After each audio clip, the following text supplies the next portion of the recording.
Hello everyone.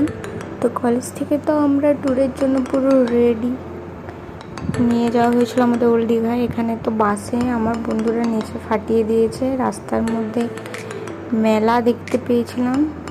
তো সেই মেলার মধ্যে ভিড়টাই দেখাচ্ছিলাম আর কি। আর দেখতে দেখতে আমরা পৌঁছেও গেছি ওল্ড দীঘাতে। ভিউটা খুব সুন্দর ছিল, জায়গাও খুব সুন্দর। এই হচ্ছে রাত্রেবেলার সমুদ্র, খুবই সুন্দর। ওখানে বসেই আর কি মন পুরো হালকা হয়ে যাবে।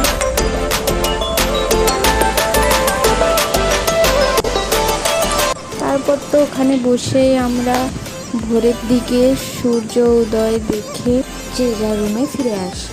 তো আমার এই মিনি ব্লগটা তোমাদের কেমন লাগলো সেটা কমেন্টে জানিও এবং চ্যানেলটিকে সাবস্ক্রাইব করে দিও, ভিডিওতে একটা লাইকও করে দিও। Thank you.